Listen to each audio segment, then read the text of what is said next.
Hi guys, Lazy Joe here. Today for my evening snack, I decided to order parotta and naan. Parotta is on your left and naan is on your right. Parotta bread and naan bread. Basically, both are Indian flat breads, and I'll go to more details in a while. But let's just talk about the naan and parotta first.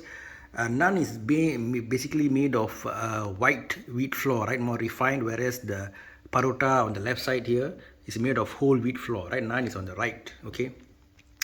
And it also differs in the way it's cooked. The naan on the right with the white wheat flour, some yogurt can be added right to it, and then it's usually cooked in a tandoor. You know those the one that they slap the bread, the dough on the inside of the oven, right?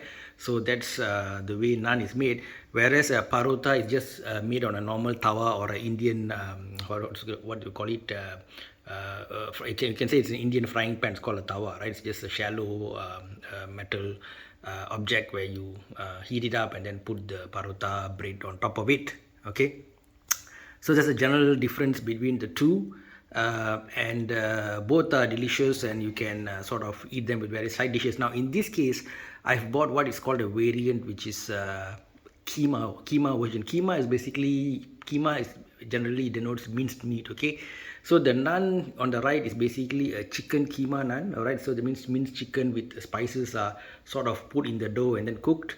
Whereas the parota is a minced mutton parota, which is called as mutton keema parota. Alright, so you got a chicken keema and a mutton keema parota, and similar concept. You take the dough and then you mix it with a marinade of or cooked mutton with various spices. So what spices do they use? So the usual Indian ones, whereby you put in some ginger garlic paste, and then you put in the garam masala, you put in the coriander, turmeric, and Kashmiri chili powder, and all these spice powders. Mix them up to your taste, because different people have different preference for spiciness and whatnot, and of course some salt taste.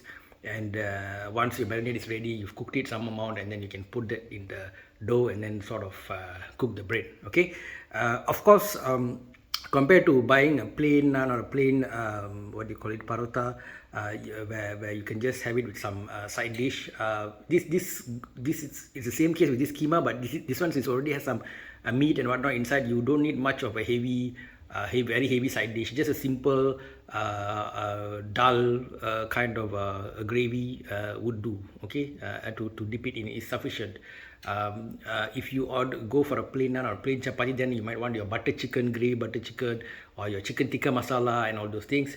You can apply that to this also, but I think this is enough on its own. You just need something simple like maybe a mint sauce to sort of dip it in, right?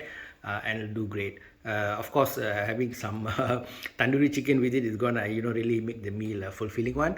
So that's it, guys. My brief chat about the difference between naan and parota, as well as some thoughts on what keema is about, and all that. So which I prefer? Well, I think the mutton keema sort of is better. I think when you talk about keema, mutton sort of lends itself better to it compared to chicken.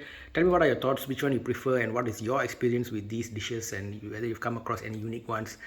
With that, I say bye bye. I'm gonna dig into the food now. Lazy Joe, take care, guys. Bye bye. Much love. Bon appetit.